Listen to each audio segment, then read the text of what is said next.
সুপ্রিয় দর্শক মণ্ডলী, আপনাদেরকে শুভেচ্ছা। এ পর্যায়ে আমরা দক্ষিণবঙ্গের এককালীন ত্রাস কুখ্যাত খনি এরশাদ শিকদারের জীবনের অনেক অজানা অধ্যায় নিয়ে কিছু কন্টেন্ট তৈরি করেছি, যেটা আপনাদেরকে আমরা জানাতে চাই, আপনাদেরকে দেখাতে চাই, যা জানলে এবং দেখলে আপনারা অনেক বিষয়ে আপনারা অবগত হবেন এবং অবাকই হবেন। তেমনই কিছু পর্ব এবার আমরা ধারণ করেছি। দক্ষিণবঙ্গের কুখ্যাত সন্ত্রাসী এরশাদ শিকদারের জীবনের অজানা কাহিনী, যে কাহিনীটা আপনাদের সামনে ইতিপূর্বে অন্য উপস্থাপক বা কন্টেন্ট ক্রিয়েটাররা তুলে ধরতে পারেনি। আমরা সেটি সরাসরি সেখানে গিয়ে সেখানকার যারা বাসিন্দা, এখানে তাদের নিকটাত্মীয় স্বজন এবং খুব কাছের মানুষ যারা, তাদের কাছ থেকে সেই তথ্যগুলো সংগ্রহ করেছি। এবং এই কাজ করতে গিয়ে এখন আমরা যে জিনিসটা দেখেছি সেটা খুবই অবাক করার বিষয়।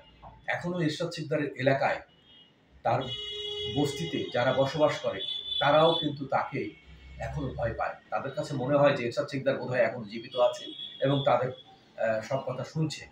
কেউ ভয়ে মুখ খোলে না এবং অনেকে আছে তার প্রতি ভীতি আছে, সেই প্রীতিও আছে এবং কিছু স্মৃতি আছে। এই যে আমরা কথা তিনটি বললাম, অনেকটা ছন্দময় কথা। এরশাদ শিকদারের প্রতি এখনও তার অঞ্চলের মানুষের, তার এলাকায় যারা বসবাস করছে, ওখানে একটা বিশাল বস্তি আছে, যেটা ছিল তার ভোট ব্যাংক। উনি 21 নম্বর ওয়ার্ড কাউন্সিলর হয়েছিলেন তাদের ভোটে, এবং ওই যে বস্তিতে যারা বসবাস করে, খুলনার আশেপাশের জেলাগুলোর থেকে আসা যে মানুষগুলো, ওখানে বেশিরভাগ আছে আমাদের বাগেরহাট এবং বরিশালের বাসিন্দারা, খুলনার আশেপাশের বাসিন্দারাও আছে। কিন্তু তারা এখনও এরশাদ শিকদারকে ভালোবাসে। কেউ কেউ ভয় পায়, কেউ কেউ তাদের স্মৃতিতে নস্টালজিয়ায় ভোগে। এই যে এরশাদ ভীতি, এরশাদ প্রীতি এবং এরশাদ স্মৃতি, সেটা নিয়ে কিন্তু তারা এখনো বেঁচে আছে। এবং এই যে বস্তিগুলো আমরা দেখলাম, সেখানে কিন্তু তারা স্বেচ্ছায় তারা ইচ্ছা মতো বসত ভিটা তৈরি করে নিয়েছে। সরকার কোনো রাজস্ব পায় না সেখান থেকে। সেখানে বিদ্যুৎ ব্যবস্থা, পানির ব্যবস্থা করে দেওয়া হয়েছে, সব কিছুই আছে। কিন্তু এই জায়গাগুলো টোটালি, ওখানে বিস্তীর্ণ জায়গা দেখলাম, একরের পর একর জায়গাগুলো অরক্ষিত অবস্থায় আছে, যে যাওয়ার মতো সেখানে দখল করে খাচ্ছে।